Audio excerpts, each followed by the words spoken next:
ఫలించుట చూడాలని నాటెను నీ తండ్రైనా చూడాలని నేల మీద ఎదుగలా నీవు ఫలించుట చూడాలని నాటెను నీ తండ్రైనా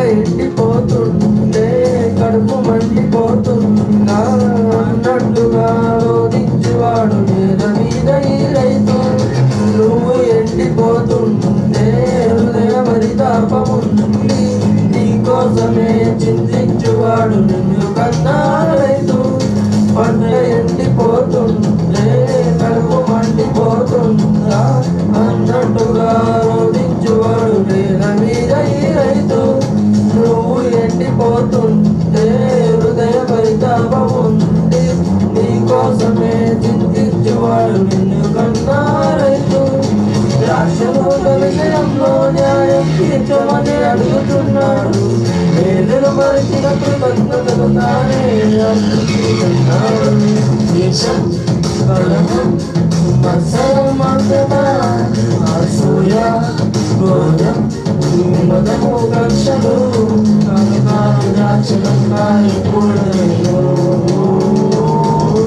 భూమి పరిస్థితి చూడాలని నేల మీద రైతుగల నీవు ఫలించుట చూడాలని నాటెను నీ తండ్రినా భూమి పరిస్థితి చూడాలని నేల మీద రైతుగల నీవు ఫలించుట చూడాలని నాటెను నీ తండ్రినా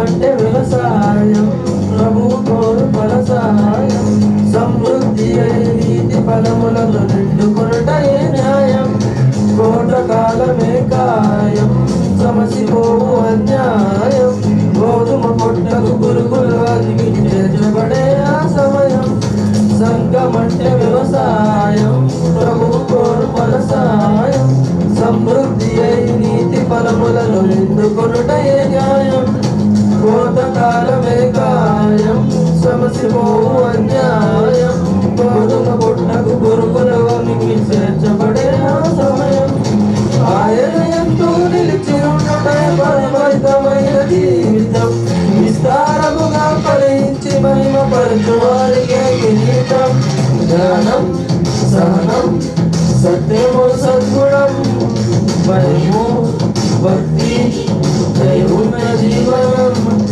నిత్య జీవము సమర్పించుకొనును భూమి పరిస్థితి చూడాలని నేల మీద రైతుగల నీవు ఫలించుట చూడాలని నాటెను నీ తండ్రినా భూమి పరిస్థితి చూడాలని నేల మీద రైతుగల నీవు ఫలించుట చూడాలని నాటెను నీ తండ్రినా ఊర్ధ్వలోకపు రైతులు చేసే వ్యవసాయంలో నరమొక్కలం ఆత్మ ఫలమును ఫలించాలని ప్రేమతో నాటిన విచ్చులం ఒకే సంతానం భూమి మీద ప్రతి జనము ఒకే రీతిగా ఎదగాలని నాటిన దేవుని శాసనం ప్రేమ విశ్వాసం సమాధానం సాత్వికం శాంతం దయాళుత్వం ఆశ్చర్యం సంతసం మంచితనం పదములేయబడను భూమి పరిస్థితి చూడాలని నేల మీద రైతుకలా నీవు ఫలించుట చూడాలని నేను నాటెను నీ తండ్రిగా. భూమి ప్రతిష్ఠే చూడాలని నేల మీద రైతుకలా నీవు ఫలించుట చూడాలని నేను నాటెను నీ తండ్రిగా.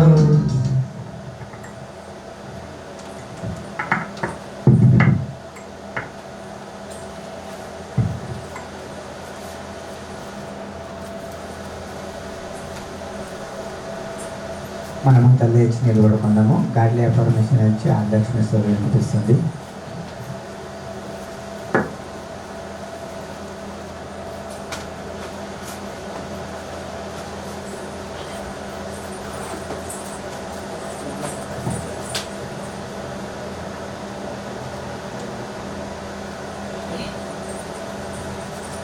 నేను దేవుని కుమారుడను, నా తండ్రి ఆత్మీయున్నాడు.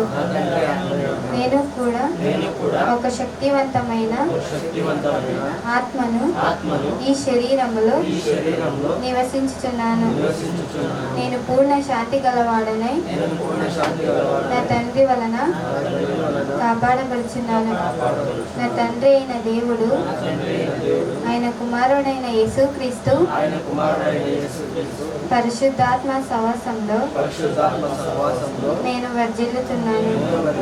నేను ప్రశాంతమైన మనసుతో దేవుని యందు భయభక్తులు కలిగి ఈ జీవిత యాత్రను కొనసాగిస్తున్నాను. ఇప్పటి వరకు నా జీవితానికి ఆయన ఎంతో అందంగా అలంకరించాడు. ఇక మీదట కూడా అలంకరిస్తాడు. నేను ఆ పరలోకపు తండ్రి దయ వలన ఎంతో ఆరోగ్యకరమైన స్థితిలో, ఆనందకరమైన స్థితిలో, ఆశీర్వాదకరమైన రక్షణ స్థితిలో ఉన్నాను. నేను దేనికి భయపడను. నా తండ్రి నన్ను నిలువడి ఎడబాయాడు. ఆమేన్.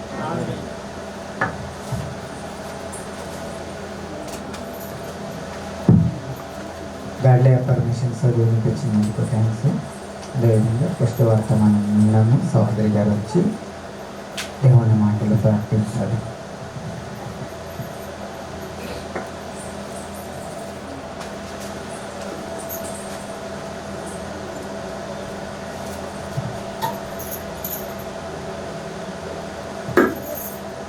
చేరి వచ్చిన మీకు అందరికీ వందనాలు చెల్లించుకుంటున్నాను. ముందుగా మనము ప్రార్థన చేసుకొని వాక్య భాగంలోకి వెళ్దాం. పిల్లరా, పరిశుద్ధుడు అయిన దేవ, మహోన్నతుడు అయిన మా కన్న తండ్రి, మీ ఘనమైన నామానికి, అతి శ్రేష్టమైన నామానికి వేలాది స్తుతులు స్తోత్రంగా చెల్లించుకుంటున్నాను తండ్రి. ఈ ఉదయకాల సమయమందు దేవా, నీ వాక్యాన్ని నేర్చుకోవడానికి ఆసక్తితో సంఘంలో ప్రతి ఒక్కరూ చేరి వచ్చిన విధానం బట్టి వందనాలు చెల్లిస్తున్నాను తండ్రి. ఈ మాటలు గమనించడానికి, మీ మాటలు నేర్చుకోవడానికి ప్రభా మాకు ఇస్తున్న ఈ గొప్పదైన అవకాశం బట్టి నీకు వేలాది స్తుతులు స్తోత్రములు చెల్లిస్తున్నాము తండ్రి. ఏమిచ్చి నీ రుణము తీర్చగలము తండ్రి. సజీవ యాగముగా మమ్మల్ని నీ చేతుల్లోకి అప్పగిస్తే మీరు ఎంతో అందంగా తండ్రి ఈ లోకంలో నడిపించగలరు. నీ యొక్క జ్ఞానం ద్వారా, నీ యొక్క వివేకము ద్వారా మాకు నేర్పించగలరు. నీ సత్యాన్ని మేము గ్రహించి ఈ లోకంలో ఎలా జీవించాలో, ఎలా జీవించకూడదో, అంటే ఏ రీతిగా మేము మాట్లాడాలో, ఏ రీతిగా మేము మాట్లాడకూడదో అని గ్రహించుకొని తండ్రి మేము నడవడానికి నీ యొక్క సహాయాన్ని కోరుతున్నాము దేవా. నీ పరిశుద్ధాత్మ సహాయం ద్వారా తండ్రి నేను మాట్లాడబోతుండగా నీ యొక్క సహాయాన్ని మీరు అనుగ్రహిస్తారని నమ్ముచు ఈ యొక్క ఆత్మ సహాయముతో తండ్రి మేము నేర్చుకోవడానికి మీరే సహాయము చేయమని, ముందుండి నడిపించమని, మీకు మహిమకరంగా, మీకు ఇష్టకరంగా తండ్రి ఆ సంఘాన్ని మీ చేతుల్లో పెడుతూ నన్ను నేను తగ్గించుకుంటూ నీ నామాన్ని ఎక్కువపరుస్తూ యేసుక్రీస్తు నామంలో వచ్చిన ప్రార్థన సమర్పించి వేడుకండి మా కన్న తండ్రి. ఆమె మరొకసారి మీకు అందరికీ వందనాలు చెల్లించుకుంటున్నాం పిల్లరా. మనం ఈ రోజున ఒక అంశం గురించి మనం మాట్లాడగలిగితే, మనం నేర్చుకోబోయే ఒక్కొక్క మాట మనం ఎలా వింటున్నామో, మనం సంఘానికి వస్తున్నామో, ఏ యొక్క మనస్సుతో మనం వాక్యం వింటున్నామో అనేది గ్రహించుకోవాలని ఈ యొక్క మాటను మనం చూస్తాము. లూకాసు వార్త 8వ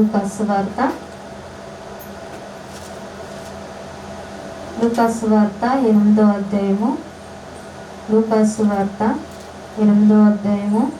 15వ వచనం మనం ఒకసారి చూసినట్లయితే, లూకాసు వార్త 8వ అధ్యాయము 15వ వచనం. మంచి నేల నుండి విత్తనము పోలిన వారెవరనగా యోగ్యమైన మంచి మనస్సుతో వాక్యము విని దానిని అవలంబించి ఓపికతో ఫలించువారు. మంచి నేల అంటే మనము యోగ్యత కలిగి మంచి మనస్సుతో వినాలంట.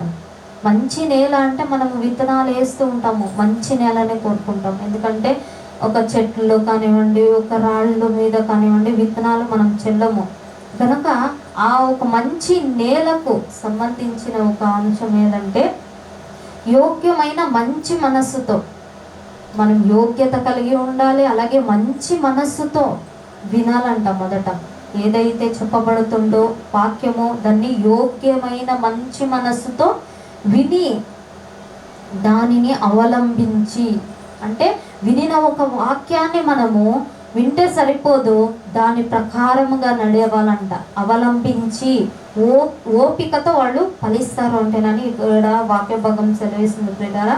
మనం వింటూ ఉంటాం, ఉదయం నుండి సాయంత్రం వరకు మెసేజ్లు వింటూ ఉంటాం. కానీ ఏదేదో పనులు చేసుకుంటూ ఏమేమో పనులు చేసుకుంటూ మనము వింటూ ఉంటాం. కొన్ని మాటలు వింటాము, కొన్ని మాటలు మర్చిపోతూ ఉంటాము. కానీ ఎలాగా వినాలంటే యోగ్యమైన మంచి మనసుతో వింటే మీరు ఫలిస్తారు, దాన్ని అవలంబిస్తే ఫలిస్తారు అంటేనని ఇక్కడ చెప్పబడుతుంది. ఓపికతో ఫలిస్తారంట వాళ్ళు. అంటే యోగ్యమైన మంచి మనస్సుతో, అంటే చెడ్డ మనసు కూడా ఉంటుంది. ఎక్కడో మనం ఆలోచన చేసుకొని మెసేజ్లు పెట్టుకొని ఉంటాం.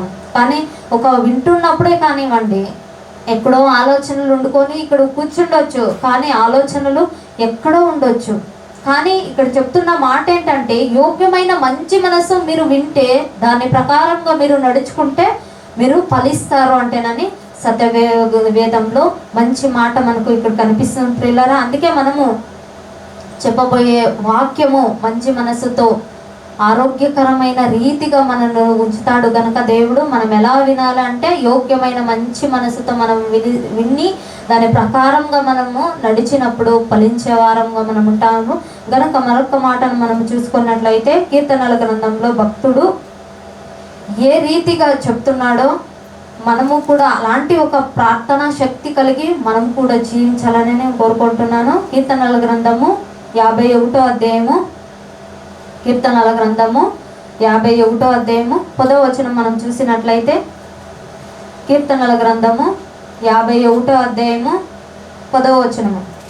దేవా నా యందు శుద్ధ హృదయము కలుగచేయుము, నా అంతరంగములో స్థిరమైన మనస్సును నూతనముగా పుట్టించుము. ఇక్కడ చెప్తున్న మాట ఏంటే మనము సరిగ్గా ఉండలేము. ఇప్పుడు దేవుడు వద్దులే నేనే ఉండగలను, నేనే ఒక మంచి మనస్సుతో ఉండగలను అంటే కుదరదు. ఎందుకంటే సాతానుడు విడవడు. అందుకే ఇక్కడ చెప్తున్నాడు దావీదు గారు చెప్తున్న, భక్తుడు చెప్తున్న మాట, దేవా నా యందు శుద్ధ హృదయము కలుగజేయి. నా హృదయము చెడిపోయింది, నా హృదయము పెరుగుతూ పెరుగుతూ నేను హృదయంలో నింపుకొని ఉన్నాను, నా హృదయం చెడిపోయింది, నా హృదయం సరిచేయి, నాకు నూతనంగా శుద్ధ హృదయము కలుగజేయి. నా హృదయము బాగలేదు, నా హృదయము ఈ లోకంలో ఒక రీతిలో ఒక అనుకోక ఉండే ఒక రీతిలో నేను పాపం చేశాను, నా హృదయము బాగలేదు, నాకు శుద్ధ హృదయము అనుగ్రహించు అంటే చెప్తున్నాడు. దేవా నా యందు శుద్ధ హృదయము కలుగజేయము, నా అంతరంగములో స్థిరమైన మనస్సును నూతనముగా పుట్టించుము. అంటే అంతరంగములో మనస్సు స్థిరముగా ఉండట్లే. ఎందుకంటే వాక్యాన్ని ఎప్పుడైతే సైడ్కి పెట్టేస్తామో, వాక్యాన్ని మన హృదయంలో ఎప్పుడైతే ఉండదో అప్పుడు స్థిరముగా ఉండదు మనసు. ఇప్పుడు ఇక్కడే కూర్చొని ఉంటాము, ఒక రౌండ్ చూసిన ఒక ప్లేసెస్కి వెళ్ళొస్తుంది. అలాంటి ఒక మనస్సు అది స్థిరమైన మనసు ఉండదు. మనం ఎలా కోరుకోవాలంటే, మనము దేవుని నమ్ముకున్నాము, ప్రార్థనలో ఎలా గోజాడాలి అంటే స్థిరమైన మనస్సు నాకు అనుగ్రహించు. అందుకే దావీదు గారు ప్రార్థన పూర్వకముగా తండ్రిని వేడుకుంటున్నాడు. నా మనస్సు బాగలేదు, నా మనస్సు స్థిరముగా నా అంతరంగులో నిలవట్లేదు, నేను స్థిరముగా నా మనస్సునే అణుచుకోలేకపోతున్నాను, నాకు స్థిరమైన శుద్ధమైన హృదయం నాకు అనుగ్రహించు అంటే నా తండ్రికి వేడుకుంటున్నాడు, తండ్రికి ప్రార్థన చేస్తున్నాడు. అలాంటి ఒక మనస్సు మనకుందా? ఈ రోజుల్లో మనము కూడా గ్రహించుకోవాలి. సంఘానికి వస్తున్నాము, ఏదో వింటున్నారు, వాళ్ళు చెప్తున్నారు, మేము వింటున్నాము అనుకోనొచ్చు. కానీ మనకు మంచి మనస్సుతో మనం వింటున్నామా? యోగ్యమైన ప్రవర్తన కలిగి మనం వింటున్నామా? దేవుని మాటలు మనం అలాగ అంగీకరిస్తున్నామా? మంచి మనసు మనం అంగీకరిస్తున్నామా? ఎప్పుడైతే మనము మంచి మనసుతో మనము అంగీకరిస్తే మనం దుష్ట ఆలోచనలు కలిగి ఉండలేమండి. దుష్ట తలంపులు మనకి రావు. ఎందుకంటే భక్తుడు చెప్తున్నాడు, నా యందు శుద్ధ హృదయము నాకు కలుగజేయండి దేవా, నువ్వే కలుగజేయగలవు. నా హృదయము చెడిపోయింది, నా హృదయము చెడిపోయింది. ఎందుకంటే బర్షబా విషయంలో ఒకానొక సందర్భంలో పాపం చేశాను, అందుకే నా హృదయము చెడిపోయింది. నాకు శుద్ధ హృదయము నువ్వే అనుగ్రహించగలవు, నువ్వే ఇవ్వగలవు. నా హృదయం బాగలేదు, నా తలంపులు బాగలేదు, నాకు దయచేయండి అని తండ్రితో వేడుకుంటున్నాడు. నా అంతరంగములో స్థిరమైన మనస్సు నూతనముగా పుట్టించు. నా హృదయము చెడిపోయింది, నా మనస్సు చెడిపోయింది, అది స్థిరముగా ఒక చోట ఉండలేదు గనుక పాపం చేసడానికి నేను అవకాశం ఇచ్చాను. నాకు శుద్ధమైన హృదయము అనుగ్రహించు. ఒకప్పుడు మనము వాక్యం వింటూ ఉంటాం, అలాగే వేరేది కూడా చూస్తూ ఉంటాం. ఈ లోక ఆశలంట, ఏదో మనకి కళ్ళుకు కావాల్సిందే ఒక అందమైన దృశ్యాలు చూస్తూ ఉంటారు, దాన్ని తోసివేయరు, చాలామంది తోసివేయరు. గనుక మనము దేవునికి ఇష్టమైన ఒక రీతిలో మంచి మనస్సుతో మనము చూసే వారంగా ఉండాలని నేను మనస్ఫూర్తిగా కోరుకుంటున్నాను. భక్తుడు ఎలాగైతే ప్రార్థించాడో మనము అలా ప్రార్థిస్తున్నామా? ఈ రోజుల్లో మనము కూడా ఎలా ప్రార్థిస్తున్నాం? మనం ప్రార్థనలు చేస్తూ ఉంటాము ఉదయం నుండి సాయంత్రం వరకు. కొంతమంది అయితే 2 అవర్లో లేదంటే 1 అవరో దేవుని దగ్గర గడుపుతూ ఉంటారు. కానీ మనము ఇలాంటి ఒక ప్రార్థన కలిగి మనం విజ్ఞాపనలు కలిగి ఉన్నామా లేదా గ్రహించుకునే వారంగా మనం ఉండాలి. దేవుడు ఎలాంటి ఒక హృదయాన్ని ఇచ్చాడు అనేది మరొక మాటను మనం చూసుకుందాము. యెహెజ్కేలు గ్రంథము ప్రతి ఒక్కడు చూడాలని నేను మనస్ఫూర్తిగా కోరుకుంటున్నాను. యెహెజ్కేలు గ్రంథము 36వ అధ్యాయము 26వ వచనం మనం చూసినట్లయితే దేవుడు ఎలాంటి ఒక హృదయాన్ని ఇచ్చాడు అనేది ఈ మాట ద్వారా మనం తెలుసుకుందాం ప్రియులారా. నూతన హృదయము మీకిచ్చేదను, నూతన స్వభావము మీకు కలుగజేసేదను, రాతి గుండె మీలో నుండి తీసివేసి మాంసపు గుండెను మీకు ఇచ్చేది. ఎలాంటి హృదయం ఇచ్చాడంటే మంచి హృదయాన్ని ఇచ్చాడు, నూతనమైన హృదయాన్ని మనకి ఇచ్చాడు. మనమే రోజు రోజుకి పెరిగే కొద్దీ మనమే నింపుకుంటున్నాం. ఈ లోకంలో పనులు చేస్తూ ఉంటాము, మనమే ఒక్కొక్కటిగా పేరు చేసుకుంటూ ఉంటాం. హృదయంలో మంచిది పెట్టుకోము, చెడు చూడండి ఏదన్నా కనిపించింది అనుకో అది హృదయంలో తెచ్చి పెట్టుకొనేస్తాం. మంచిది ఒక ఆలోచనల కొంతమంది అయితే చేస్తూ ఉంటారు, కొంతమంది వాక్యం వింటూనే చెడిపోతూ ఉంటారు. అలాంటి వారుగా ఏ ఒక్కరు కూడా ఉండకూడదు. ఇక్కడ దేవుడు ఇచ్చిన ఒక మనస్సు ఏమంటే, దేవుడు ఇచ్చిన ఒక హృదయం ఏంటంటే నూతనమైన హృదయము మీకు ఇచ్చేదను. దేవుడు ఎప్పుడో ఇచ్చేసాడు, అయితే మనము పెరిగే కొలది దాన్ని చెడుపుకుంటూ ఉన్నాం. ఆ చెడుపుకుంటే వారంగా ఉండకూడదు. వాక్యాన్ని ఒక మంచి మనసుతో వినేటట్లయితే చెడు తలంపులు మన హృదయంలోకి రానివ్వను. కనుక మనము వాక్యాన్ని శ్రద్ధగా విని దాన్ని పాటిస్తే మనం ఫలించే వారంగా ఉంటాము. కనుక మరొకసారి ఈ మాటను మనం చూసుకొని ముందుకు వెళదాం ప్రియులారా.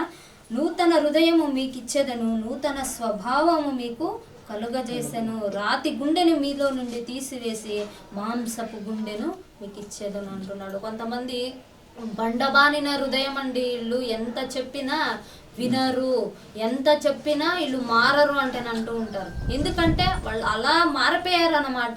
ఒక్కొక్కటిగా పేరిపోయిందంటే హృదయము చెడు నిండిపోయి ఉంటుంది అనుకోండి, అది తీసివేయాలంటే మంచిది వింటేనే తీసివేయగలరు. ఆ మంచి ఎక్కడుందంటే లోకంలో లేదు. సంఘంలో సత్యవాక్యం వినిపిస్తున్నప్పుడు ఆ వాక్యంలో ఉంది. మంచి అనేది వాక్యంలో మాత్రమే ఉంది. ఆ వాక్యం ఎప్పుడైతే మనము మనస్ఫూర్తిగా తీసుకుంటామో, మన హృదయంలో పెట్టుకుంటామో, ఒక్కొక్కటిగా చెడును తోసివేయగలము. గనుక మనము మన హృదయంలో ఏది నింపుకుంటున్నామో మనం గ్రహించుకునే వారంగా మనం ఉండాలని నేను మనస్ఫూర్తిగా కోరుకుంటున్నాను. అలాగే రాతి గుండెని బండబారిన ఒక హృదయాన్ని తీసి మాంసపు గుండెని ఇస్తాడంట. మనం మొదట అడగాలి.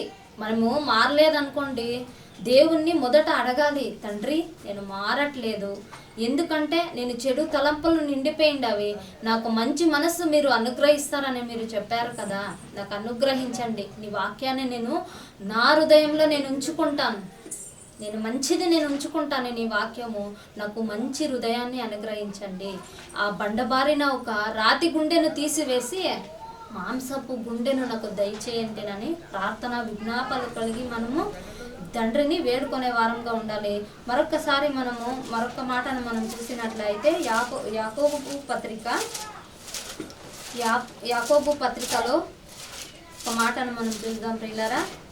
ఎలా దేవుని యొక్క మాటలు మనం వినాలి అనేది గ్రహించుకోవాలి. ఈ మాటల ద్వారా యాకోబు రాసిన పత్రిక 1వ అధ్యాయము 19వ వచనం మనం చూసినట్లయితే, యాకోబు రాసిన పత్రిక 1వ అధ్యాయము 19వ వచనం. నా ప్రియ సహోదరులారా మీరు ఈ సంగతి ఎరుగుదురు గనుక ప్రతి మనుష్యుడు వినుటకు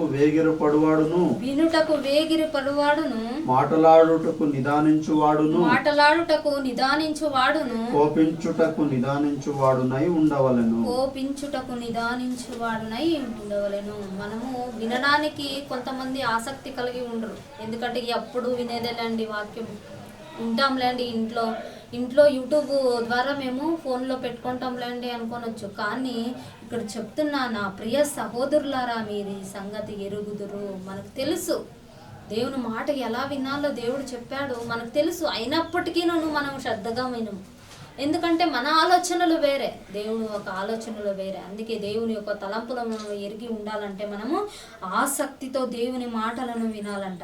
వినుటకు వేగిరపడాలంటే త్వరగా నేను వినేయాలి, దేవుని మాటలు వినేయాలి, నా మనసులో పెట్టుకోవాలి. ఆయన యొక్క ఆలోచనలు, ఆయన ఏదైతే ఆలోచనలు దేవుడు నాకు చెప్పాడో, నాకు ఆరోగ్యం గనక నేను ఆరోగ్యంగా ఉంటాను గనక నేను ఆ మాటలను నా హృదయంలో పెట్టుకోవాలని, ఆ మాటలు దేవుని యొక్క వాక్యాన్ని వినే వారంగా మనం ఉండాలి. అలాగే మాటలాడుటకు నిదానించువాడును అంటే మాటలు కొంతమంది మాట్లాడితే చాలా దీనంగా మాట్లాడుతూ ఉంటారు. అంటే వాళ్ళు మాట్లాడడానికి స్వీట్గా మాట్లాడుతూ ఉంటారు, అది దేవునికి ఇష్టమా కాదా అనేది గ్రహించరు. అంటే మాట్లాడుటకు నిదానించువారుగా ఉండాలంట. అలాగే మనము చూసినట్లయితే కోపించుటకు నిదానించువాడనై ఉండవలేను. అంటే కోపంలో కూడాను నిదానించువాడుగా మనం ఉండాలంటే కోపము ఎక్కువగా ఉండకూడదు అని దీని అర్థం. అలాగే మనము ముందుకు చూసినైతే, ఎందుకనగా నరుని కోపము దేవుని నీతికి నెరవేర్చదు. అంటే నరుని కోపము అది పాపం వైపే వెళ్తుందే కానీ దేవుని నీతికి నెరవేర్చదు. గనుక మనము కోపంలో కూడాను మన కంట్రోల్లో దేవుడు ఇచ్చాడు కనుక మన అధీనంలో ఉంచుకోవాలంట. కోపము కూడా దేవునికి ఇష్టము కాదు, కోపము కూడా దేవుని నీతికి నెరవేర్చదంట. అందుకే మన ఒక మాటలు ఎలా ఉండవో, మనం ఎలా గ్రహిస్తున్నామో, దేవుని యొక్క మాటల ద్వారా మనం ఎలా గ్రహించి ఉండాలో మరొక మాటను మనం చూసుకొని ముగించుకుందాం ప్రియులారా. అదే యెహెజ్కేలు గ్రంథంలో ఒక మాటను మనం చూసుకొని ముగించుకుందాము. యెహెజ్కేలు గ్రంథము 3వ అధ్యాయము, యెహెజ్కేలు గ్రంథము 3వ అధ్యాయము 10వ వచనము. ఈ యొక్క మాటలు మనం చూసుకొని ముగించుకుందాము. యెహెజ్కేలు గ్రంథము 3వ అధ్యాయము 10వ వచనం. మరియు నరపుత్రుడా చెవియొగ్గి నేను నీతో చెప్పు మాటలన్నిటినీ చెవులార విని నీ మనసులో ఉంచుకొని. అంటే ఇక్కడ ఇశ్రాయేలు జనాంగము ఆ యొక్క కాలంలో చెరలోకి వెళ్ళారు. అంటే దేవుని ఎంత చెప్పినా, ఎంతమంది ప్రవక్తల ద్వారా చెప్పించినా కూడాను వాళ్ళు దేవుని తొట్టు తిరగలేదండి. దేవునికి అవిధేయులైపోయారు, లోకానికి దగ్గరగా వెళ్ళారు. కనుక ఒక యెహెజ్కేలు దేవుడు చెప్తున్న మాట ఏంటంటే, నువ్వు వెళ్ళు, మొదట నేను చెప్పిన మాటలు నీ హృదయంలో పెట్టుకో, మొదట శ్రద్ధగా విను నా మాట, వినిన తర్వాత తర్వాత వెళ్ళి వాడికి ప్రకటించు, ఇది నా మాటగా దేవుడు చెప్పిన మాటగా వాళ్ళకి చెప్పు. వింటే విన్ని, పోతే పోని అంటే నన్ను అలాగే చెప్తున్నాడు. బయలుదేరి చెరలోనున్న నీ జనుల యొద్దకు పోయి.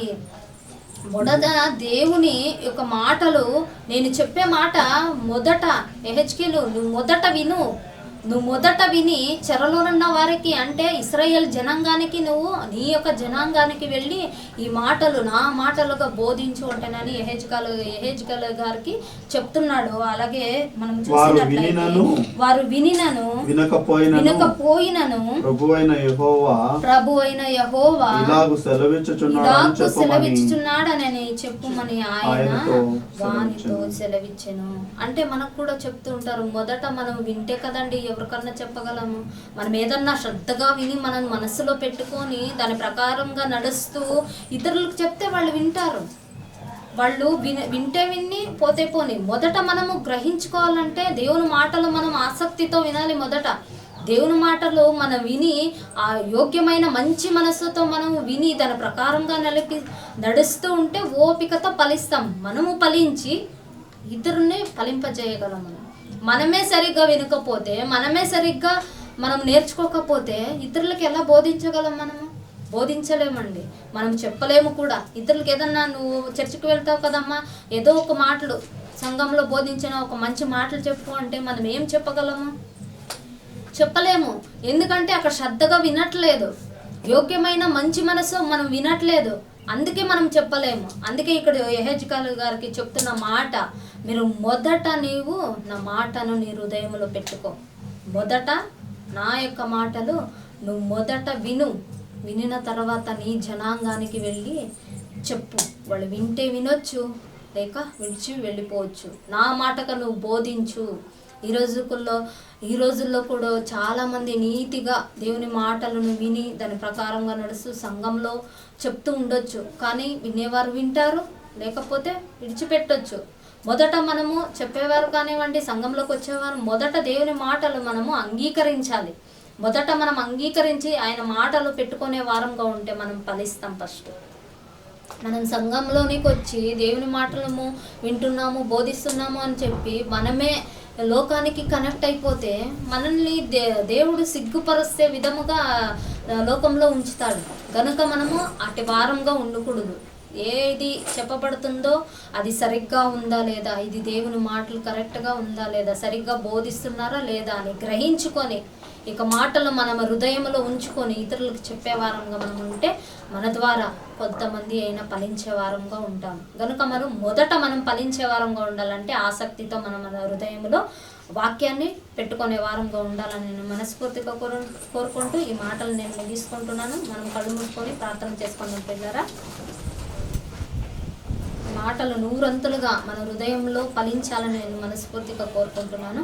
మనం కళ్ళు మూసుకొని ప్రార్థన చేసుకునేటట్లయితే, పరిశుద్ధుడు అయిన దేవ, మహోన్నతుడు అయిన మా కన్న తండ్రి, నీ ఘనమైన అతి శ్రేష్టమైన నామానికి వేలాది స్తుతులు స్తోత్రములు చెల్లించుకుంటున్నాము తండ్రి. ఇంతసేపు ప్రభా నీ యొక్క విలువైన మాటల ద్వారా తండ్రి మాకు వినిపింప చేసిన విధానం బట్టి వందనాలు చెల్లించుకుంటున్నాము తండ్రి. అవును ప్రభా, చెప్పబోయే మాటలు తండ్రి కొద్దిమంది అయినా ఏమి గ్రహిస్తున్నామో ఏమి వింటున్నామో అని గ్రహించి మంచి మనసుతో ప్రభా నేను వాక్యాలను విని తండ్రి దాని ప్రకారంగా అవలంబించి ఓపికతో ఫలించే వారంగా మా సంఘాన్ని నడిపించమని తీర్చిదిద్దామని తండ్రి ప్రభువా నీ యొక్క సత్యవాక్యాన్ని వినిపించినప్పుడు తండ్రి మేము ఎలా వింటున్నామో గ్రహించుకునే వారంగా తండ్రి మేము ఉండేలాగిన సహాయము చేయని నన్ను నీ చేతుల్లో పెడుతూ ఘనత మహిమ ప్రభావం మీకు ఒక్కరికే చెల్లిస్తూ ముందున్న సమయాన్ని తండ్రి నీ దాసుడు వాక్యాన్ని విత్తడు పోతుండగా ప్రభా నీ యొక్క సమయోచిత జ్ఞానాన్ని దయచేస్తూ ప్రభువా నీరు చూస్తున్నారనే భయభక్తులు కలిగి తండ్రి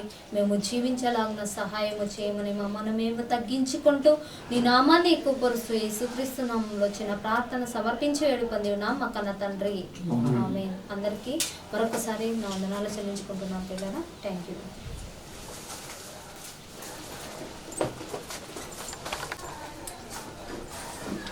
మంచి సందేశాన్ని మాట్లాడినందుకు సోదరి గారికి సమయం దొరికింది. రెండో సందేహాన్ని కూడా మళ్ళీ అన్నయ్య గారికి సంబంధించారు.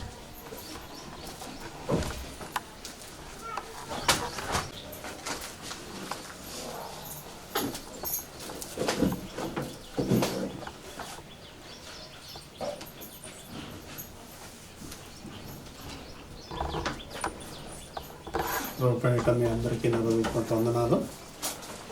కళ్ళు మూసుకొని ప్రార్థించుకొని ఒక పాట పాడుకొని వాక్య భాగంలోకి వెళ్దాం. పరిశుద్ధుడు మహాపరిశుద్ధుడు అయిన మా కన్న తండ్రి, నిఘనమైన మహోన్నతమైన సర్వోన్నతమైన నామమునకు కోటాను కోటి స్తోత్రములు వందనాలు చెల్లిస్తున్నాం ప్రభువా. ఇంతవరకు నీ వాక్యమును ఎలా వినాలో తండ్రి, నీ మాటలను ఎలా ఆలకించాలో, ఎలా శ్రద్ధగా మేము వినాలో తండ్రి, విని దాని ప్రకారంగా ఎలా నడవాలో తండ్రి సహోదరు ద్వారా తండ్రి మీరు మాట్లాడారు. తండ్రి మీరు ఆత్మ గనుక మమ్మల్ని నిలబెట్టుకొని తండ్రి నీ మాటలు తండ్రి ఈ రీతిగా సంఘములో ప్రచురపరుస్తున్నారు. అందును బట్టి మీకు కృతజ్ఞతాస్తుతులు చెల్లిస్తున్నాము. తండ్రి మీరు ఆత్మ గనుక మిమ్మల్ని ఆరాధించేవారు ఆత్మతోనూ సత్యముతోనూ ఆరాధించాలని మీరు సెలవిస్తున్నారు కనుక ఆత్మతోనూ సత్యముతోనూ ఆరాధించడానికి ప్రయత్నిస్తుండగా మీరే సహాయం చేయండి తండ్రి. నూతనమైన హృదయముతో తండ్రి, శుద్ధమైన హృదయముతో, అంతరంగ పరివర్తనతో మమ్మల్ని అందరినీ నడిపించండి తండ్రి. మేమందరూ పూర్తిగా నీకు లోబడేవారుగా మమ్మల్ని అందరినీ మార్చండి. నీ నామాన్ని మాత్రం మహిమపరిచేవారుగా మమ్మల్ని అందరినీ మార్చండి. ఘనత మీకే, ప్రభావములు మీకే, మహిమ కూడా మీకే చెల్లిస్తూ మమ్మల్ని సజీవ లెక్కలో తండ్రి ఈ దినాన్ని మాకు ప్రసాదించినందుకు, మీరు మాకు దయచేసినందుకు, మీరు కనికరం చూపించి సజీవ లెక్కలో ఈ దినాన్ని తండ్రి మాకు ప్రసాదించినందుకు మరొకసారి మీ కృతజ్ఞతాస్తుతులు చెల్లిస్తూ మీ చిత్త ప్రకారముగా నీ వాక్యాలు ధ్యానించుకోవడానికి మీ పరిశుద్ధాత్మ సహాయము ద్వారా మమ్మల్ని నడిపించమని, మమ్మల్ని మరుగుపరుచుకొని తండ్రి మీ సిలువ మరుగుపరుచుకొని మీ మాటలను మీరే ప్రచురపరిచి మమ్మల్ని బలపరిచి స్థిరపరచి తండ్రి నిత్య రాజ్యముకు వారసులుగా మమ్మల్ని మార్చమని తండ్రి ఘనత మహిమ ప్రభావములన్నీ మీరు ఒక్కరికే చెల్లిస్తూ మరొకసారి మమ్మల్ని సజీవ యాగముగా మీ పాద సన్నిధిలో సమర్పించుకుంటూ నన్ను మేము తగ్గించుకొని నీ నామాన్ని ఎక్కువపరుస్తూ ఈసయాన్ని అతి పరిశుద్ధమైన నామమున ఇచ్చిన ప్రార్థన సమర్పించుకొని వేడుకొని పొంది ఉన్నామని నమ్ముచున్నాము మా కన్న తండ్రి. ప్రభు పేరిట మరొకసారి మీ అందరికీ నా వందనాలు చెల్లిస్తున్నాను. ఒక పాట పాడుకొని దేవుని నామాన్ని మేము పరుచుకొని ఒకే భాగంలోకి వెళ్దాం. అందరూ లేచి నిలుచుకుంటే బాగుంటుంది.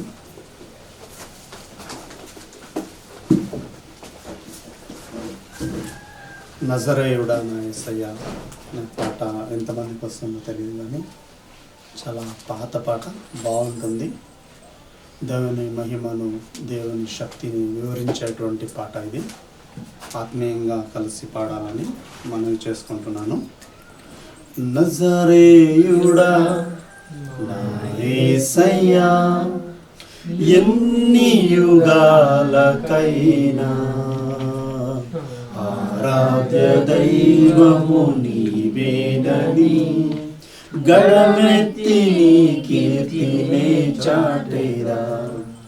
నజరేయుడా నా యేసయ్యా, ఆకాశ గగనాలను నీ జేనెతో కొలచితివి, ఆకాశ గగనాలను నీ జేనెతో కొలచితివి. శూన్యములో ఈ భూమిని వేలాడదీసిన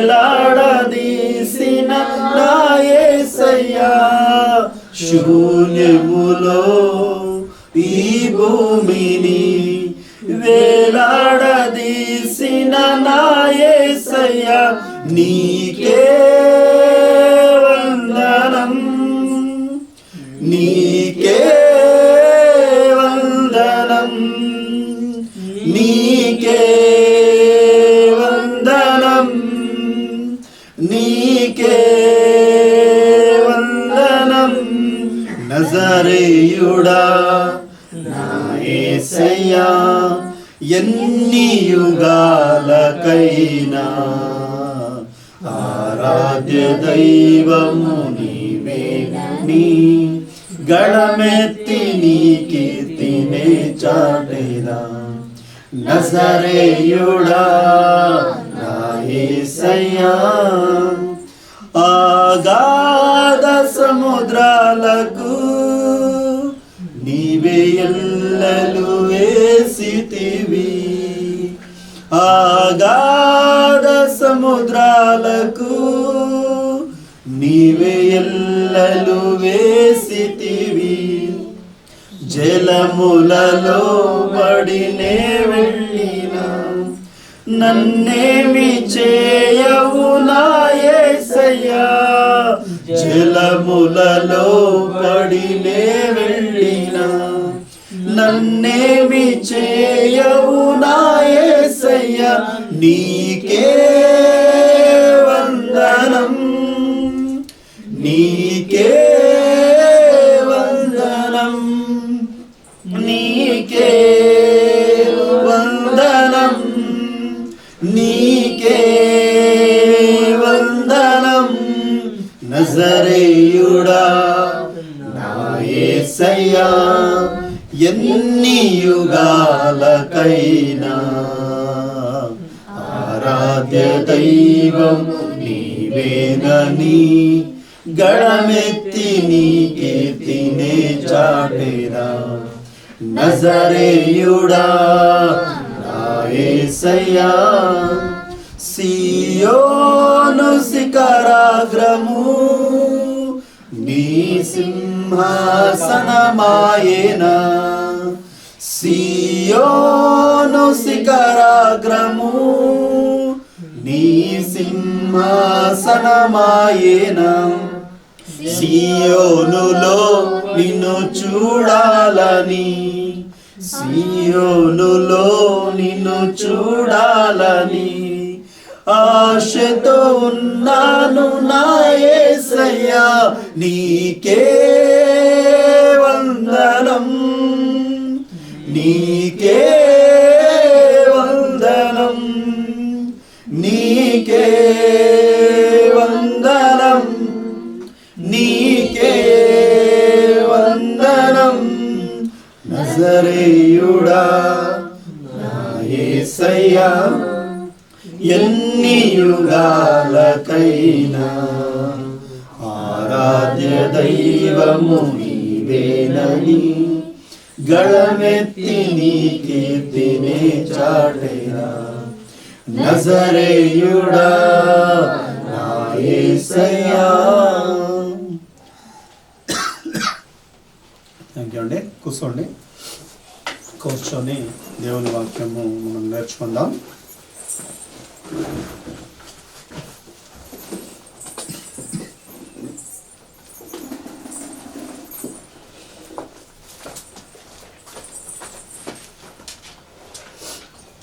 ఒకసారి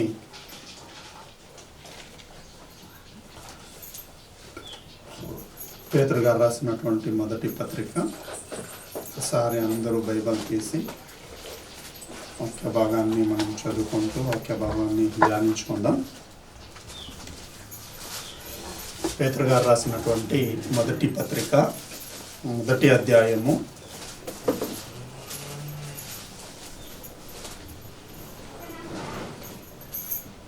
7వ వచనం నుండి మనము ధ్యానాంశముగా ఈరోజు ధ్యానించుకుందాం.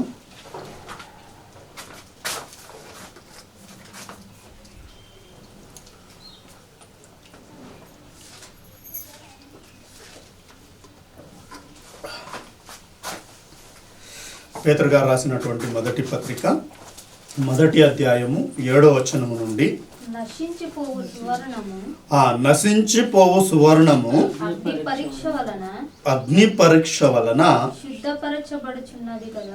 శుద్ధపరచబడుచున్నది కదా. ఏమంటా ఇది? ఒక పేతురు గారు రాస్తున్నటువంటి పత్రికలో మనకి అర్థం కావడానికి, వాక్యం అర్థం కావడానికి రాయబడుచున్నటువంటి వాక్య భాగంలో సువర్ణము ఏమైపోతుందండి? సువర్ణము ఏమైపోతుంది? సువర్ణము నశించిపోతుంది. సువర్ణం ఎలాంటిదైనా అది ఏమైపోతుంది? నశించిపోతుంది. సువర్ణము ఎలాంటి వాల్యూ ఉన్నా, ఇప్పుడు ఎక్కువ ప్రాముఖ్యత ఒక మాట నేను అడగాలనుకుంటున్నాను. చూడండి, విశ్వాసానికి ఎక్కువ ప్రాముఖ్యత ఇస్తారా, ఒక ఆభరణాలకి ఎక్కువ ప్రాముఖ్యత ఇస్తారా? విశ్వాసం. ఒక చిన్న క్వశ్చన్తో మనం ముందుకెళ్దాం. ఏంటంటే నా క్వశ్చన్, విశ్వాసానికి ఎక్కువ ప్రాముఖ్యత ఇస్తారా, ఆభరణాలకి ఎక్కువ ప్రాముఖ్యత ఇస్తారా అంటాను. చిన్న క్వశ్చన్. ఎక్కువ దేనికి ఇస్తారండి? ఎక్కువ దేనికి ఇస్తారు?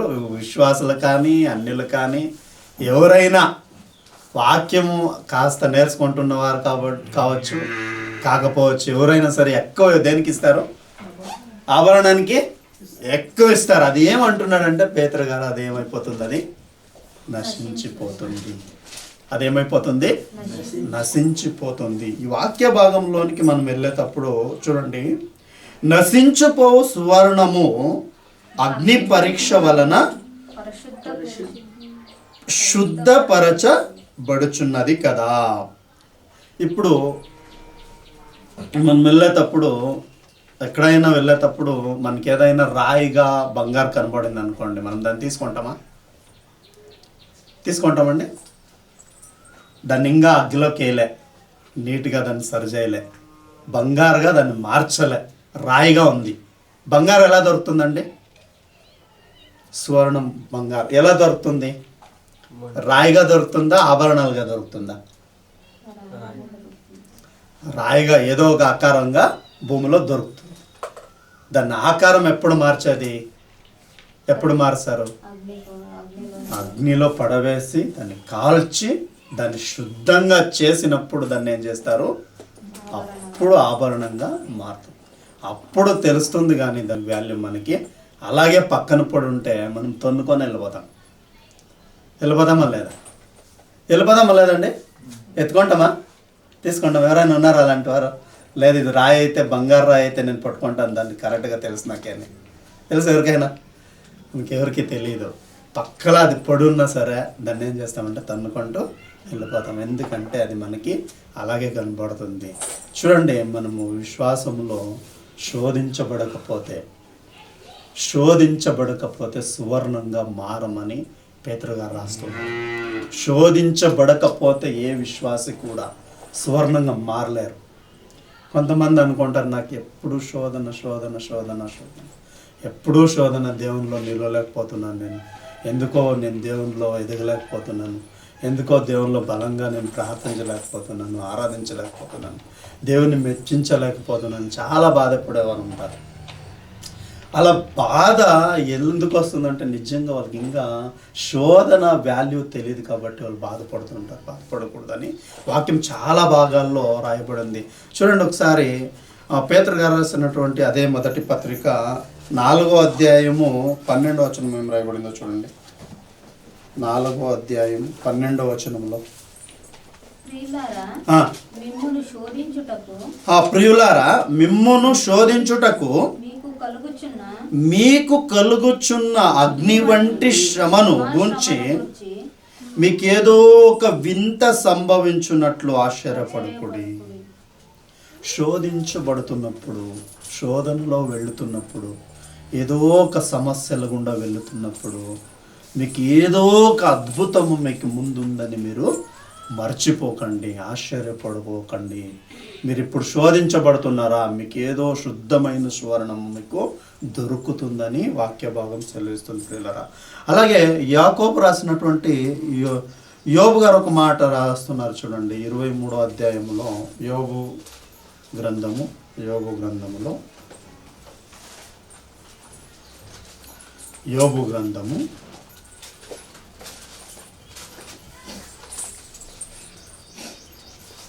23వ అధ్యాయము 10వ వచనం.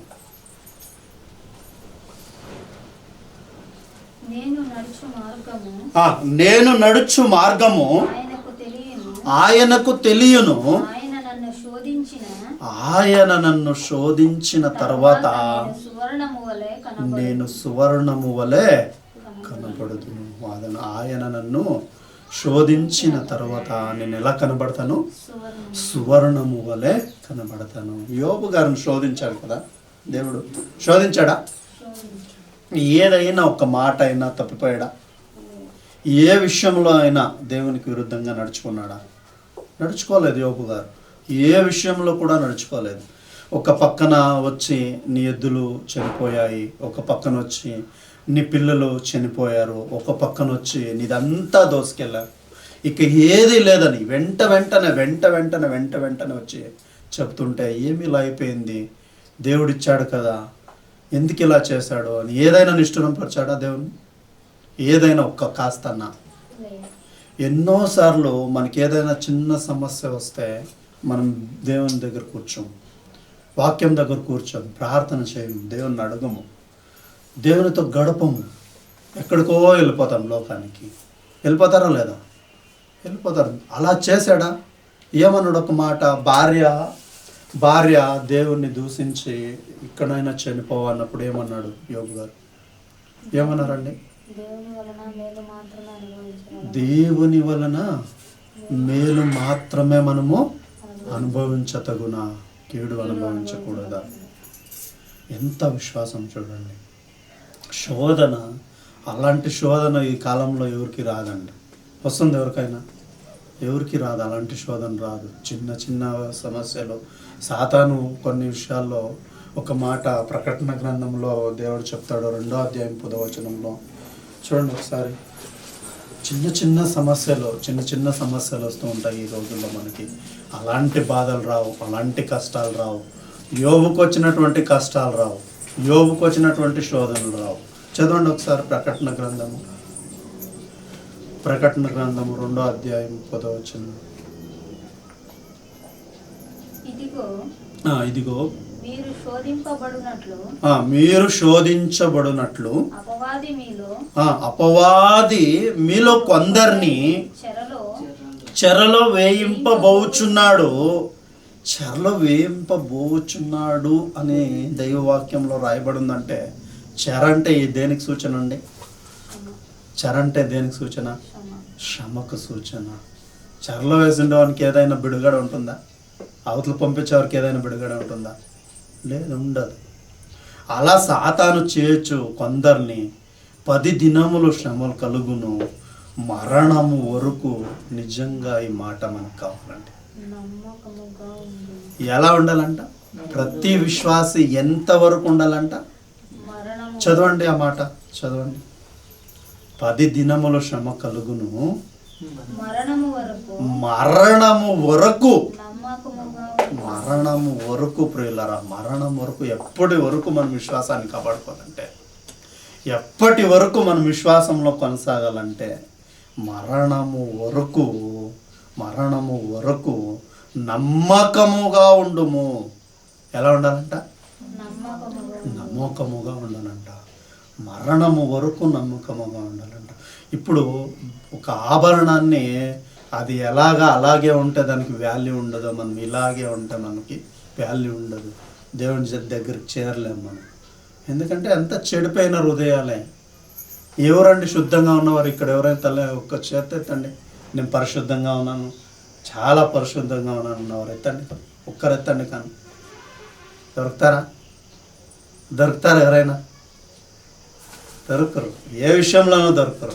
మీరు ఎవరు ఏమనుకున్నా పర్వాలే. ఎందుకు దొరకరు అంటే, చుట్టూ చెడిపోయిన లోకమే, అంతా చెడిపోయిన వారే. ఏమైపోయింది? అందరిని చూసి మనం కూడా అదే రూట్లో వెళ్ళిపోయారు. ప్రతి ఒక్కరు అలా వెళ్ళిపోయారు కనుక అందుకే ప్రతి ఒక్కరిని శోధించేవాడు. అందుకే అక్కడ యోబు గారు చెప్పిన మాట ఏం చెప్పారండి? తీయండి ఒకసారి,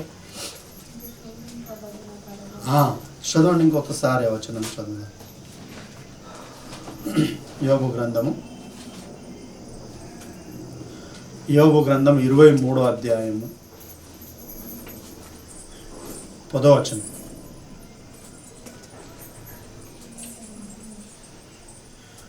నేను నడుచు మార్గము. ఎవరికైనా తెలుసా అండి మీరు చెడిపోయింది? ఇక్కడ ఎవరికైనా, వేరే పక్కల వారికి ఎవరికైనా తెలుసా? నేను చెడిపోతే మీకు ఎవరికైనా తెలుసా? మీరు చెడిపోతే నాకు తెలుసా? లేకపోతే ఎవరికి తెలియదు. పక్కల ఏ మనిషి కూడా తెలియదు. నా బిడ్డ చెడిపోతున్నాడన్నా నాకు తెలియదు, నేను చెడిపోతున్నా నా బిడ్డకి తెలియదు. అలా ఉంటుంది మన మెంటాలిటీ. కానీ దేవుడు ఎలాంటి వాడంట? నేను నడుచు మార్గము. ఏ మార్గములో నేను నడుస్తున్నా ఎంతగా అర్థం చేసుకుంటున్నాడు చూడండి యోబు గారు దేవుని. ఏంటంట? చదవండి ఒకసారి అందరూ ఒకసారి. నేను నడుచు మార్గము, మేము నడుచు మార్గము ఆయనకు తెలియను. ఆయనకు తెలుసు మనం ఏ మార్గంలో నడుస్తుంటామో, మన ఆలోచన ఏంటో, మన ప్రవర్తన ఏంటో. మన ఆలోచన చూడండి, ఒక్కరు చూడగానే మనం చెప్పేస్తాం, ఏదో ఒకటి చెప్పేస్తాం. మనకి అది నిజమై ఉండొచ్చు, కాకపోయి ఉండొచ్చు. అది నిజమని మనకు తెలియదు, కానీ మన ఊహ ఎలా ఉంటుంది? మన ఊహ ఎంత కేవలము చెడ్డదే. మన ఊహ అంతా కేవలము చెడ్డదే. అందుకే చెప్తున్నాడు చూడండి, నేను నడుచు మార్గము ఆయనకు తెలియను. ఆయన దేవుడు ప్రతి ఒక్కరిని ఏం చేస్తాడండి? శోధిస్తాడు. శోధించబడిన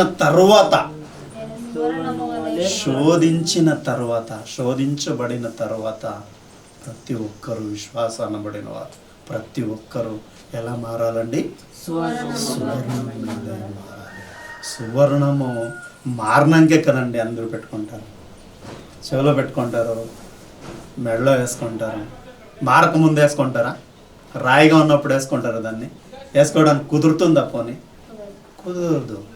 అది బాగా కరిగించి ఒక ఆకారం తెచ్చినాక దాన్ని ఎక్కడ కావాలైనా పెట్టుకుంటే అది ఎలా కనబడుతుంది? బాగా కనబడుతుంది, శుద్ధంగా కనబడుతుంది. అలాగే మనం శోధించబడినప్పుడు, శోధనలో కొట్టబడినప్పుడు మనము సువర్ణంగా మారతాము, దేవునికి ఇష్టలుగా మారతాము. అందుకే ప్రతి ఒక్కరిని దేవుడు శోధిస్తుంటాడు, ప్రతి ఒక్కరిని చూస్తూ ఉంటాడు. అందుకే సామెతల గ్రంథంలో ఒక మాట రాయబడింది. 17వ అధ్యాయం 3వ వచనం తీయండి. సామెతల గ్రంథము 17వ అధ్యాయము 3వ వచనం.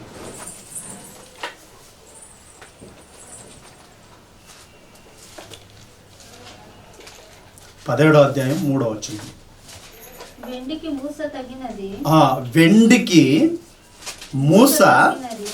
తగినది, బంగారునకు కొలిమి తగినది. అక్కడికి వెళ్తేనే బంగారు సరిపోతుంది. అది రాయిగా ఉన్నప్పుడు అలాగే ఉంటే అది దేనికి పనికిరాదు. అది ఎక్కడికి వెళ్తే సరిపోతుందండి? కొలిమికి పోతే మాత్రమే అది సరిపోతుంది. హృదయ పరిశోధకుడు యెహోవాయే. హృదయాన్ని పరిశోధించేవాడు ఆయనే, మనకి తగినవాడు ఆయనే. అందుకే ఆయన్ని ఆరాధించాలి, అందుకే ఆయన యొక్క నేర్చుకోవాలి. మనం సరిపోవాలంటే ఎక్కడ ఉండాలండి? ఎక్కడ పెరగాలండి? మనం సరిపోవాలంటే ఈ లోకములో అన్ని విధాలుగా మనం సరిగా ఉండాలంటే ఎక్కడ పెరగాలండి? మనము దేవుని దగ్గరే పెరగాలి, దేవుని వాక్యాన్నే వినాలి, దేవుని వాక్యాన్నే ధ్యానించాలి, దేవుని సన్నిధిలోనే కూర్చొని ప్రార్థించాలి, ఆయన పాదాలు పట్టుకొని బతిమాలాలి. అప్పుడే మన హృదయం సరిపోతుంది. హృదయ పరిశోధకుడు ఎవరంట? యెహోవాయే. ఆయనే పరిశోధకుడు. ఎందుకు ఆయనే పరిశోధకుడు అండి? ఎందుకు ఆయన పరిశోధకుడు? ఆయనే మనల్ని సృష్టించాడు కాబట్టి, ఆయన మనల్ని చేశాడు కాబట్టి, ఆయనే మనల్ని సృష్టించాడు, కాపాడాడు.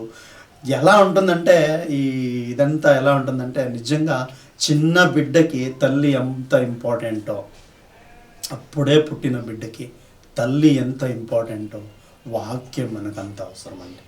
దేవుని మాటలు అంత అవసరం. చిన్న బిడ్డకండి, అప్పుడే పుట్టిన బిడ్డకి తల్లి లేదండి, చనిపోయింది అనుకోండి, ఎలా అండి కాపాడారు? ఎలా కాపాడతారు? కాపాడే వారికి తెలుస్తుంది, పెంచే వారికి తెలుస్తుంది ఎంత కష్టం ఉంటుందని. కష్టం ఉంటుందా ఉండదా? ఉండదండి? ఈజీగా పెరిగేస్తాడా బిడ్డ? పెరిగేస్తాడా? హ్యాపీగా ఉంటాడా? టైం సరిగా అన్నీ వచ్చేస్తాయా? రావు. అందుకే నిజంగా నా మనసుకు అనిపించింది, చిన్న బిడ్డకి, అప్పుడే పుట్టిన బిడ్డకి తల్లి ఎంత అవసరమో మనకు కూడా దేవుని వాక్యం అంతే అవసరం. మనం పెరగాలంటే దేవుని వాక్యంలో దేవుని వాక్యం మనం హత్తుకొని జీవించాలి. ప్రతిరోజు వాక్యాన్ని ధ్యానిస్తూ జీవించాలి, ప్రతిరోజు ప్రార్థిస్తూ జీవించాలి. రెండరా ఇంకొక మాట మనం చూసుకుంటూ ముందుకెళ్దాం. యెషయా గ్రంథము చూడండి ఒకసారి. యెషయా గ్రంథము 48వ అధ్యాయము 10వ వచనం.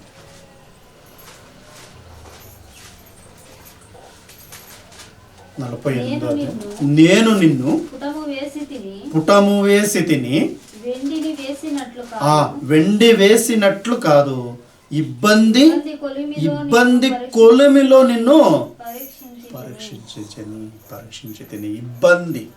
ఇబ్బంది వచ్చినప్పుడు ఏమనిపిస్తుందండి మనిషికి? ఏమనిపిస్తుంది? ఆ దేవుడు వదిలేపని అంటారా? చాలామంది వెనక్కి వెళ్ళిపోయేవారు కూడా ఉంటారు. ఇబ్బంది వచ్చినప్పుడు, సమస్యలు వచ్చినప్పుడు ఇంట్లో బాగా ఉంటుందండి, మంచిగా ఉంటారు, బాగా ఫ్యామిలీ మంచిగా హ్యాపీగా ఉంటారు. ఏదో ఒక సమస్యలు వస్తూ ఉంటాయి. వస్తాయా లేదా? మనిషి అయి పుట్టాక సమస్యలు వస్తాయా లేదా? వస్తాయా లేదా? ప్రతి ఒక్కరికి వస్తుంది. కానీ దేవుణ్ణి ఆరాధించే బిడ్డలకి దేవుని మీద ఆధారపడినప్పుడు ఈజీగా సాల్వ్ అవుతుందా లేదండి? గమనించారా లేదా? దేవుని నమ్మిన బిడ్డలకి సమస్యలు వచ్చినప్పుడు ఈజీగా పరిహారం అవుతాయి. కొంతమందికి పరిహారం కావు, అవి నిజంగా పరిహారం కావు. నేను చాలా చూశాను, కొన్ని సమస్యలు పడినప్పుడు, కొన్ని ఇబ్బందులు అవి సరికావు కొన్ని కుటుంబాల్లో. కానీ దేవుని కుటుంబాల్లో, దేవుని ఆరాధించే పిల్లల కుటుంబాల్లో సమస్యలు వచ్చినప్పుడు 1 రోజా 2 రోజా 10 రోజుల్లో క్లీన్గా సాల్వ్ అయ్యింది. చూసారా? సమస్యలు క్లియర్ అయ్యింది. అయినా లేదా? మీరెవరు చూడలేదా? చూసారు కదా? ఇప్పుడు నేనేం చెప్తున్నానంటే, దేవుణ్ణి ఆరాధించే కుటుంబంలో సమస్యలు సాతాను తెచ్చిపెట్టినప్పుడు అది ఈజీగా లైమ్ అయిపోతాయి. కొన్ని కుటుంబాల్లో అలాగే పెరుగుతూ పెద్ద చేసుకుంటూ విడిపోవడము, దేవునిలో లేనందువల్ల విడిపోవడము, వాళ్ళు కలిసి ఉండలేకపోవడము, లేదా ఎవరో ఒకరు చనిపోవడము, లేదా అగ్గిపెట్టుకోనో, లేదా ఏదో సూసైడ్ చేసుకోనో చనిపోవడము, చాలా సమస్యలు చూసామా లేదా? చూసాము. అందుకే ఆయన హృదయ పరిశోధకుడు. ఆయన యుద్ధమును కూర్చున్నప్పుడు ఆయన మన సమస్యలను తీసివేసే దేవుడై ఉన్నాడు. ప్రియులారా, రోమపత్రికలో ఒక మాట చూసుకొని మనం ముందుకెళ్దాం. ప్రియులారా, 5వ అధ్యాయము రోమపత్రిక,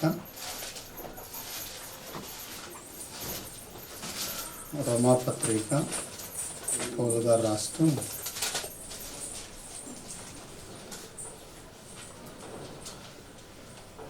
5వ అధ్యాయము 3వ వచనం.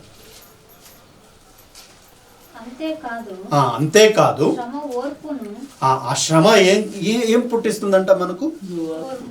అంతేకాదు శ్రమ ఓర్పు పరీక్షను నిరీక్షణను కలుగజేయునని ఎరిగి శ్రమలయందును అతిశయపడుదుము. పిల్లరా, ఏం చేయాలంట? మనము శ్రమలలో కూడా అతిశయపడాలంట. ఎందుకంటే శ్రమ ఓర్పును పుట్టిస్తుంది. శ్రమ వచ్చినప్పుడు ఏం పుట్టిస్తుంది మనకు? ఓర్పును పుట్టిస్తుంది. ఓర్పు పరీక్షను, పరీక్ష నిరీక్షణను. ఇప్పుడు పిల్లలు చదివినప్పుడు ఏమొస్తుంది వాళ్ళకి? లాస్ట్లో పరీక్ష వస్తుంది. పరీక్ష వచ్చినాక ఏమొస్తుంది? ఫలితం వస్తుంది. ఫలితం వచ్చాక దాంట్లో నెగ్గితే ఏమొస్తుంది? సుఖం వస్తుందా లేదా? వస్తుంది. అలాగే సేమ్ చూడండి, ఒక్కొక్కటిగా ఎంత అన్ని లింక్డ్ డాక్యుమెంట్స్ తర పెట్టినాడు ప్రతి ఒక్కటి. ఇప్పుడు ఎడ్యుకేషన్ చేసే పిల్లల్ని మనం చూసినప్పుడు దేవుడు శ్రమ కలిగినప్పుడు మేము ఓర్పుగా ఉంటే, దేవునిలో ఉంటే, దేవునికి భయభక్తి కలిగి ఉంటే, దేవునికి విధేయులు కలిగి ఉంటే రేపు ఫలితం ఉంటుంది. మేము మంచిగా ఉంటాము, కుటుంబము మంచిగా ఉంటాము, ఆశీర్వాదకరంగా ఉంటాము అన్నది ఒక్కొక్కటిగా మనం చూస్తూ వెళ్తే అక్కడ పెట్టింటాడు. అన్నీను ప్రతి ఒక్కటి అక్కడే ఉంటాయి. చూస్తే ఒకటి చూసినప్పుడు దేవుని ప్రేమను మనము అర్థం చేసుకోగలము. అలాగే మనం 5వ వచనం చూడండి ఒకసారి. ఎందుకనగా ఈ నిరీక్షణ మనలను సిగ్గుపరచదు. ఈ నిరీక్షణ కలిగి ఉంటే ఎంత ఓర్పు, ఎంత మనకి శోధన వచ్చినప్పుడు కూడా మనము దేవునితో నడిస్తే, దేవునితో సత్సంబంధము కలిగి నడుస్తూ ఉంటే ఈ నిరీక్షణ మనల్ని ఎప్పటికీనూ సిగ్గుపరచదు. సిగ్గుగా మనము తలదించుకోలేము. మనకు అనుగ్రహింపబడున పరిశుద్ధాత్మ ద్వారా దేవుని ప్రేమ మన హృదయములలో కుమ్మరింపబడి ఉన్నది. ప్రియులరా, ఇంకొక మాట మనం చూసుకొని మనము ముందుకెళ్దాం ప్రియులరా. పేతురు గారు రాసినటువంటి అదే మొదటి పత్రిక 2వ అధ్యాయము, పేతురు గారు రాసినటువంటి మొదటి పత్రిక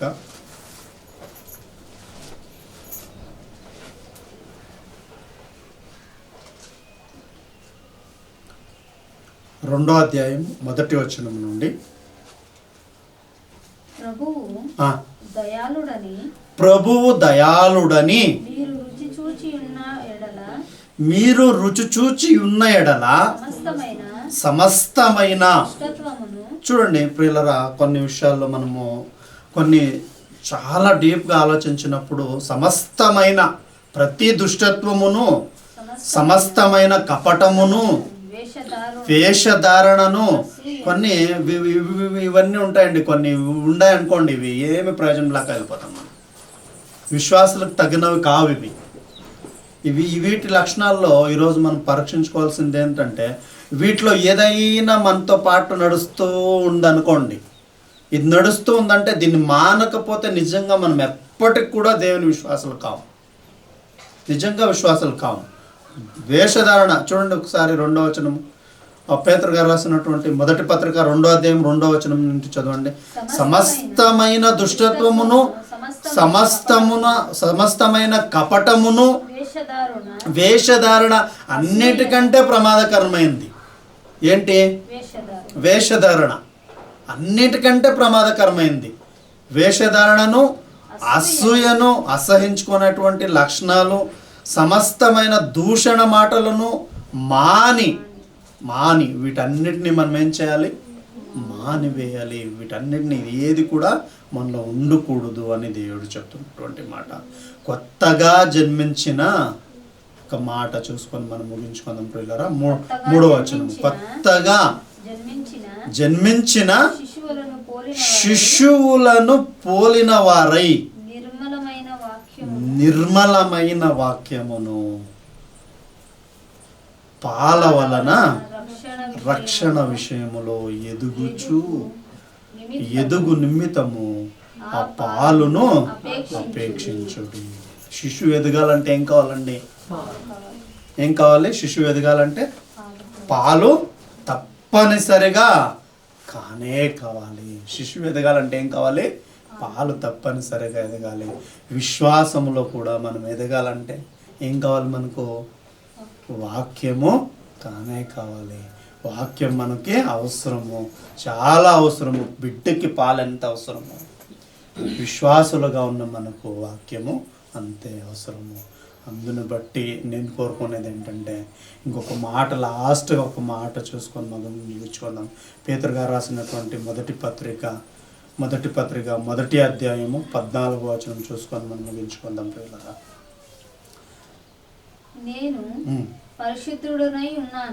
నేను పరిశుద్ధుడనై ఉన్నాను. దేవుని నమ్మిన ప్రతి బిడ్డ ఇది జాగ్రత్తగా ఇక్కడ చేరవచ్చిన మీరు అందరూ జాగ్రత్తగా ఆలోచించాలి.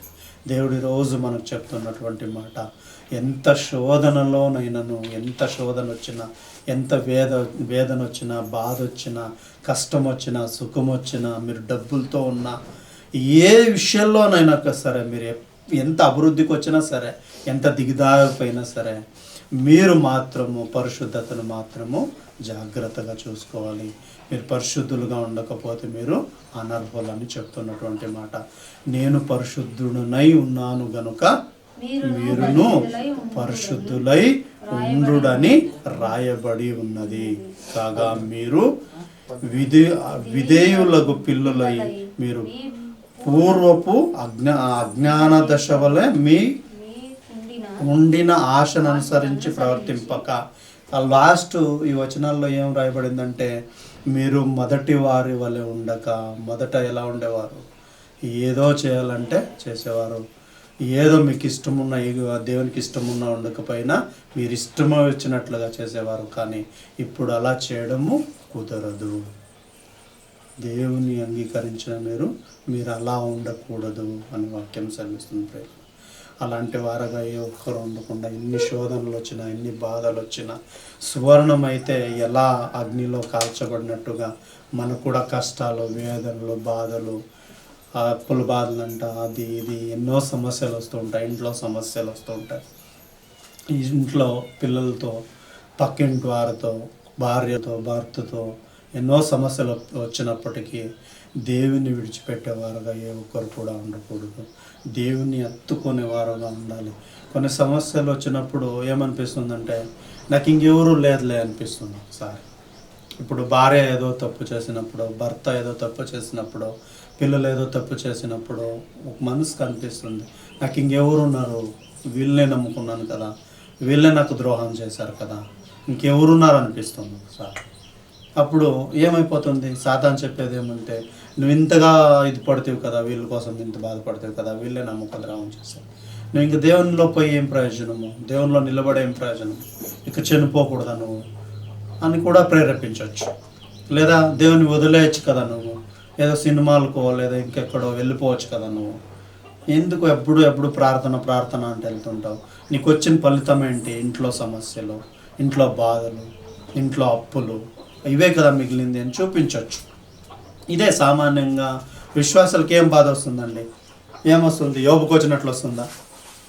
యోబుకు వచ్చినట్టు వస్తుందా? శోధన వస్తుందా? రాదు. ఏమొస్తుంది? సామాన్యంగా మన బ్రతుకులో చుచ్చులు వస్తాయి, అంతే కదా.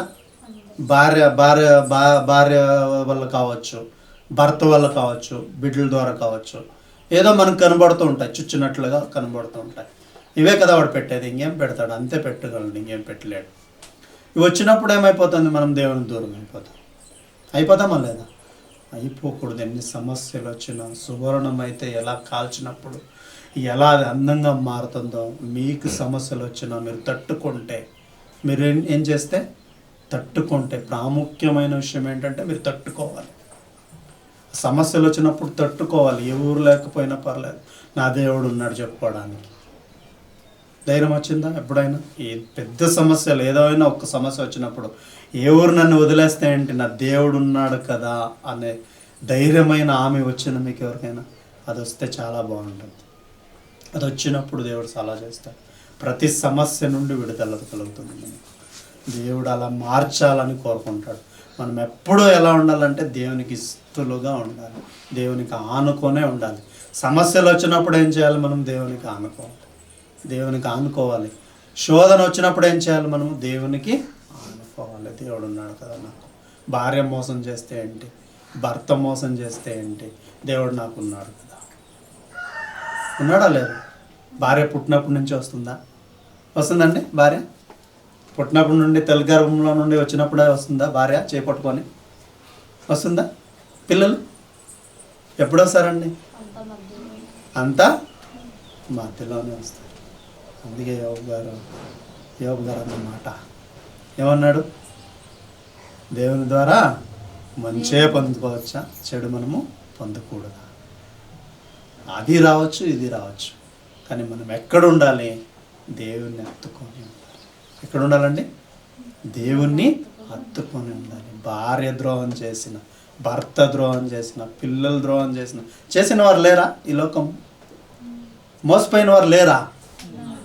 ఉన్నారా లేదా? చాలామంది ఉన్నారండి. పైకి బాగా కనబడుతుంటారు, చాలా అందంగా బాగా కనబడుతున్నారు, హ్యాపీగా ఇలా ఎంత బాగున్నారో అనిపిస్తుంది. కానీ ఏమై ఉంటుంది లోపల? ఏమైంటుందండి? ఒక్కరికొక్కరు ద్రోహం చేసేవారుగానే ఉంటారు. చాలామంది ఉన్నారు. ఇవి సంఘాలు కూడా వస్తూ ఉంటాయి. వాక్యం దేవుణ్ణి ఆరాధించే వారి కుటుంబాల్లో కూడా జరగబడుతూ ఉంటాయి. ఎక్కడున్నా మనం లోకంలోనే ఉన్నాం. ఎవరు చేయి వదిలేసినా దేవుడు వదలడాన్ని మనం ధైర్యంగా ఉండాలి. దేవుడు మన ఆదుకుంటాడు.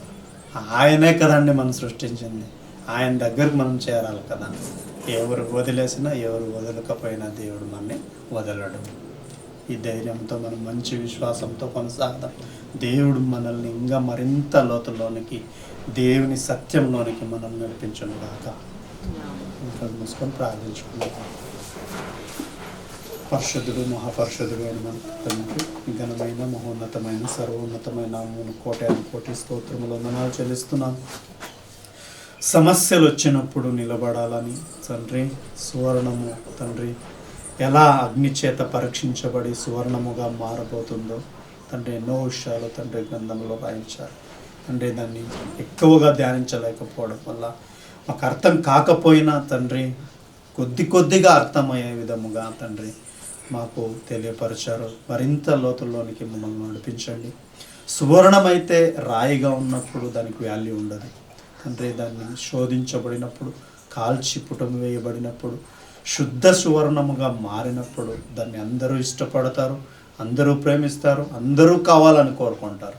అవును ప్రభువా, మేము కూడా అంతే తండ్రి. శోధనలో పడకపోతే, శోధనలో తండ్రి మేము మమ్మల్ని మేము నలుగొట్టుకొనకపోతే తండ్రి మేము మారలేము, మంచిగా మారలేము, నీకు ఇష్టలుగా మారలేము తండ్రి. మమ్మల్ని నల్లగొడుతున్నందుకు మీకు వందనాలు. ఎన్నో సమస్యల ద్వారా, ఇబ్బందుల ద్వారా మమ్మల్ని నల్లగొట్టి తండ్రి మమ్మల్ని పరిశుద్ధులుగా పరచడానికి, మమ్మల్ని పరిశుద్ధులుగా మీరు చూడడానికి, మీ ఎద్దు మమ్మల్ని చేర్చుకోవడానికి మాకు ఏ రీతిగా నడిపిస్తున్నారు. అందుని బట్టి మీ కృతజ్ఞతాస్తుతులు. ఏది వచ్చినా, ఎవరు ప్రేమించినా, ఎవరు ప్రేమించకపోయినా తండ్రి మీరు మమ్మల్ని ప్రేమిస్తున్నారన్న ధైర్యంతో మేము కొనసాగడానికి మంచి విశ్వాసముతో మమ్మల్ని నింపి, బలపరిచి, స్థిరపరిచి నడిపించమని మమ్మల్ని సజీవ యాగముగా మీ పాద సన్నిధిలో సమర్పించుకుంటూ మమ్మల్ని మేము తగ్గించుకొని, నన్ను నేను తగ్గించుకొని నాకు ఈ అవకాశాన్ని ఇచ్చినందుకు మీ కృతజ్ఞతాస్తుతులు చెల్లిస్తూ యేసయ్యా నీ అతి పరిశుద్ధమైన నామానికి సమస్తాన్ని సమర్పించుకొని సమస్త విషయానికి లోబడేవారుగా మమ్మల్ని అందరినీ మార్చమని నీ పాద సన్నిధిలో మమ్మల్ని సజీవ యాగముగా సమర్పించుకుంటూ నీ రెక్కల నీడలో మమ్మల్ని భద్రపరిచి కాపాడమని, దృష్టి అగ్ని బాణాలకు తండ్రి మేము ఏమాత్రము లోగకుండా, నిన్ను వదిలేయకుండా, విశ్వాసములో తండ్రి అవిశ్వాసులుగా మారకుండా తండ్రి మమ్మల్ని కాపాడమని, మమ్మల్ని మేము సజీవ యాగముగా ఎల్లప్పుడూ నీకు సమర్పించుకునేవారుగా మమ్మల్ని అందరినీ మార్చమని, సంఘాన్ని మార్చమని. ఎన్నో సంఘాల్లో తండ్రి మంచి వాక్యాలు లేక తండ్రి, ఆత్మీయంగా బలపరిచేవారు లేక తండ్రి అనాథలుగా వెళ్ళిపోతున్నారు ప్రభు. వాళ్ళందరినీ రక్షించమని, కాపాడమని, ఘనత మహిమ ప్రభావాన్ని మీరు ఒక్కరికే చెల్లిస్తాం. నన్ను నేను తగ్గించుకొని నామను ఎక్కువపరుస్తూ యేసయ్యా అతి పరిశుద్ధమైన నామమున చిన్న ప్రార్థన సమర్పించుకొని వేడుకొని పొంది ఉన్నామని నమ్ముచున్నాం మా కన్న తండ్రి. ఆమేన్. థాంక్యూ అండి.